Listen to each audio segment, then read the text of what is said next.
эртең менен саат 6-да турам. Күндө эртең менен 2 байкем, ата-энем жумушка кетет, ошол себептен 6-да туруп, булар саат 7-де кеткичекти. Каша жасайт.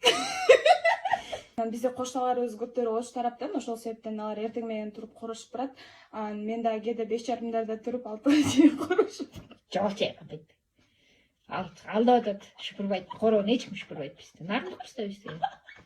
Күндө үйдө ген уборка кылам. Күндө. Күндө деп да терезени үчтөрүп бир жумада бир жуйсуң. 1:30 чейин обед жасап коем үйдөгүлөргө. Үйдөгүлөргө обед жасап тосуп алып, обедин берип.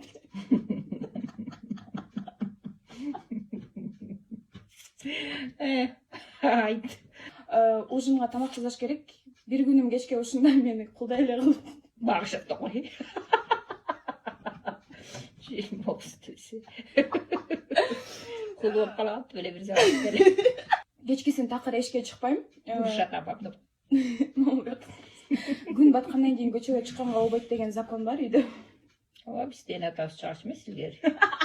Кечинде эмес, кеч кирген эле. Булар болсо жүрүшөт, жыргап эле азыркы жаштар. Күндө байкелерим келгенде рубашкаларын үтүктөп, апамдын кийимдерин эртеңки күнгүгө жумушка дайындап коем.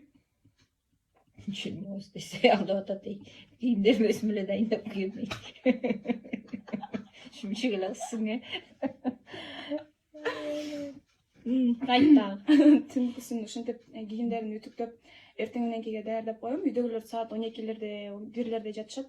Мен болсо саат 3-кө чейин кийимдерин даярдайм. Почти что жанагы кино бар го Күнчүгүс деген. Золушка. Ооба, Золушка. Күнчүгүстүн кыргызчасы. Золушкамын дебейсиңби? Канча болду? Тамактын баарын мен жасайм, үйлөрдүн баарын мен жыйнайм. Менден башка эч ким жок, анткени Жыйнамалы сен жыйнабай. Бир кыз болсо койсуң. стирканы бизде стиральный машина жок үйдө. Ата менен апам атайын алып берген эмес. Калпайт. Эл ала элек алып. Кирлердин баарын колго жуйм. Тырмак жасатканга такыр уруксат беришпейт, боёгонго уруксат беришпейт.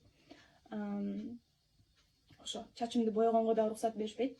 Чачымды азыр эле жасып отурдум, негизи жашоодо чачымды байлап жок салып жүрөм. Жаман турбайсың сен. Жаман калп чыгыс керек эле. Жөн эле айтып атат. Бул дегенче саат 1-де жатат. Эртең менен 9-10 ойгонот. Биз уже жумушка кеткен болобуз. Обедте келгенде иногда настроениясы жакшы болгондо тамак жасап коет. Настроениясы жаман болсо, эптек магазинде сосиска алып кетип жумушка коюп берет. Ошо честно айтып. Идиштерди жуйт. Азыр жылбай турат. Бирок азыр көрсөтсөм уят болуп калат го, көрсөтпөй. 2-3 чын жуубай турат, жана мен обедтен кеткем ошол чын. Тамашалап коем. Үйдө баардык условия бар. Просто келин жок деп эле кирбейсиз. Каалагандарын жасашса болот. Аллага шүгүр, жаман эмес жашообуз. Ошого көз канча труд менен, канча эмгек менен ушундай жашоого жеткенбиз. Ошо биздин балдарыбыз да ошентип жакшы жашоодо жашасын, эч нерседен кем болбосун, ушулар оорушпасын, ушулар жакшы жерге турмушка чыгып, кызыбыз бактылуу, талайлуу, өмүрлүү болуп, ошол жердин сөзүн сүйлөгөн, ошол жердин закону менен болгон жакшы имандуу келин болсо экен деп Аллахтан тиленебиз, атасы экөөбүздөн. Бирөө төргө турса экен деп тиленебиз жараткан Аллахымдан. Ошол тилегибизди жараткан Аллахым кабыл кылсын.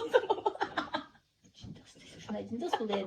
Ушул жиндиги эле мен тарта берет кээде. Мама конкурс жөнүндө тамашалап коймусуң, жөн Инстаграмга киргизебин. Кээде мени ушинтип эмелерге киргизбейт, тартып алып. Рахмат, мам. Мен жакшы көрөм. Жиндик десем. Ушундайбыз.